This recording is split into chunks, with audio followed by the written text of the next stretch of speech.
Good morning बच्चों। इस video में हम लोगों को जो कंप्लीट करना है बच्चों, वो कॉटन कंप्लीट करना है। Cotton crops. पिछले वीडियो में जो बच्चों हम लोगों ने कंप्लीट किया, वो कंप्लीट किया था rubber crops, non food crops हम लोग पढ़ रहे हैं। तो कॉटन माना जाता है, it is believe that cotton is the मतलब India is the home of cotton. It is believe, very important बच्चों, इट इज़ बिलीव्ड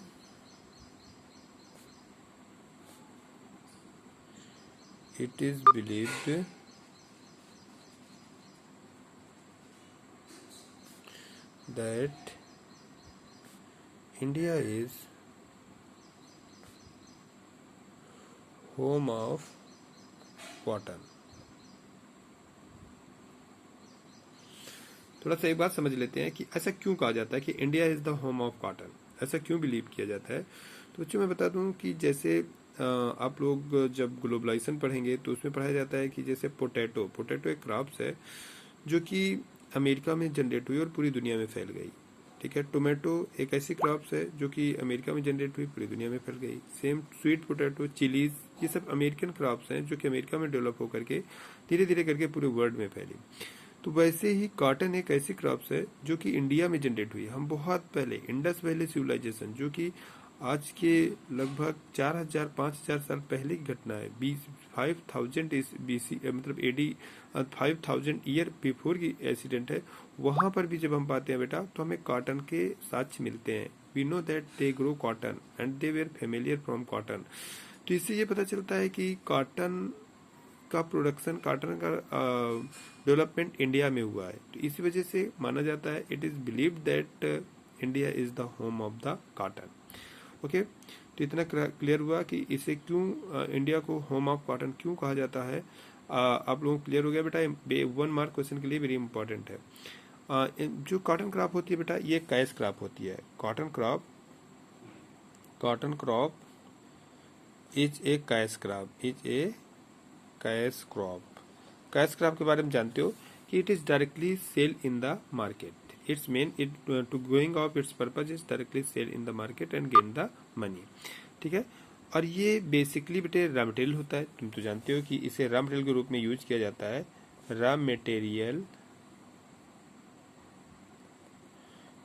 के रूप में it is used in cotton industry. कहाँ पर बच्चों? In cotton industry. Cotton industry में इसे हम यूज करते हैं। इंडस्ट्रीज, कॉटन टेक्सटाइल इंडस्ट्रीज में ये रॉ मटेरियल के रूप में यूज किया जाता है। It is use as a raw material in cotton industries. ये बेटे कॉटन का जो प्रोडक्शन होता है, ये लेबर इंटेंसिव,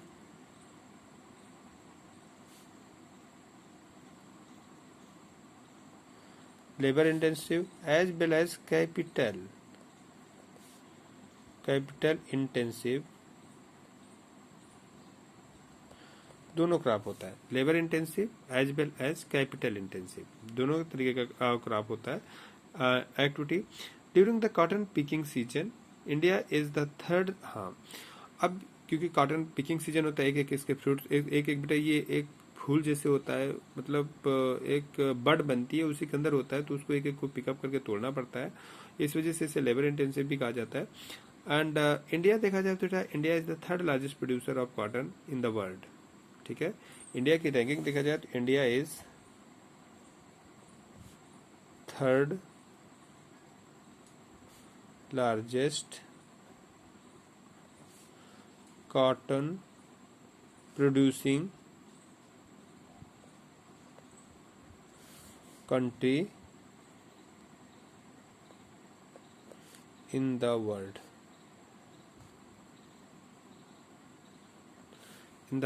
ये कॉटन को देखा जाए तो ये इंडिया में थर्ड कॉटन प्रोड्यूसिंग कंट्रीज है, लार्जेस्ट। अब अगर एरिया देखा जाए तो बच्चों, cotton the ideal soil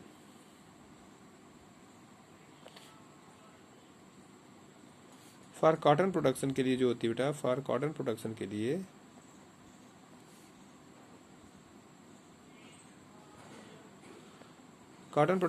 ideal soil देखा जाए बेटो, तो क्या होती है? Black soil.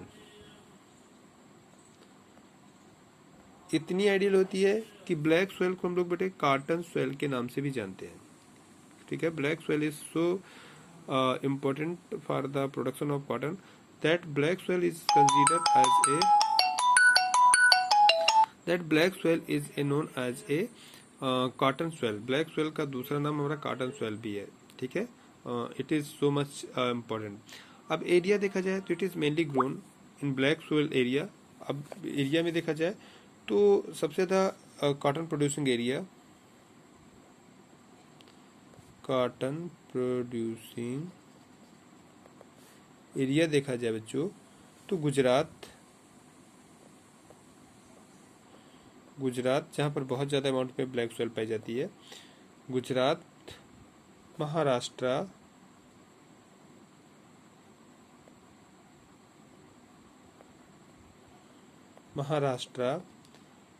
मध्य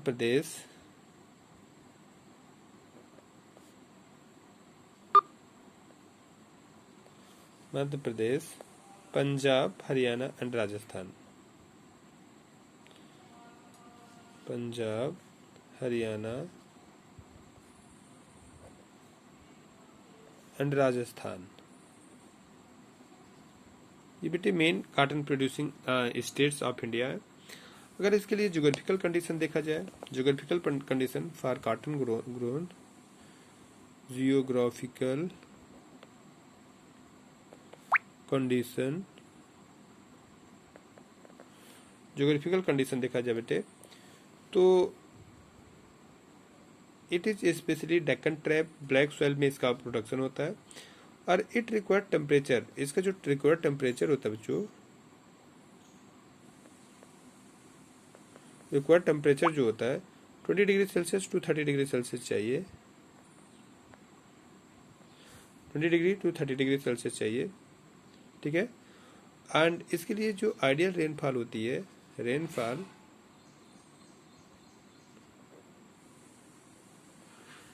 जो चाहिए बच्चों, इसके लिए 50 टू 80 सेंटीमीटर चाहिए, 50 टू 80 सेंटीमीटर रेनफॉल की रिक्वायर्ड होती है, ठीक है बच्चों। तो cotton requires 210 fast free days. अगर इसका टाइम पीरियड चाहिए तो 210 डेज चाहिए, और वो भी फॉर फास्ट फ्री हो, मतलब धूप वाले दिन हो, कोहरा वोहरा वाले दिन हो, फास्ट फ्री डेज। ये फास्ट फ्री डेज इसे चाहिए for the production of cotton. The weather clear, इसका मतलब क्लाई एकदम सनसाइन से फुल होना चाहिए during the cotton. And boll bursting and cotton picking are very essential rainfall at the time of the destroys the crop, ठीक है बच्चों। It requires 6 to 8 month maturing. One cotton brush can give cotton for 2 or 3 days through 2 or 3 month। एक बार बच्चों cotton का product, एक बार cotton crop उग जाने के बाद, कॉटन क्रॉप एक बार उग जाने के बाद 2 या 3 डेज, 2 या 3 ईयर तक, 2 या 3 ईयर तक ये कॉटन का प्रोडक्शन करती है, कॉटन प्रोडक्शन होता है, उससे कॉटन का प्रोडक्शन होता है, ठीक है। तो ये बच्चों इसका क्या नाम से कॉटन क्रॉप्स हुई। I have discuss about cotton crops, और नेक्स्ट वीडियो में हम लोग डिस्कस करेंगे अबाउट जूट क्रॉप्स।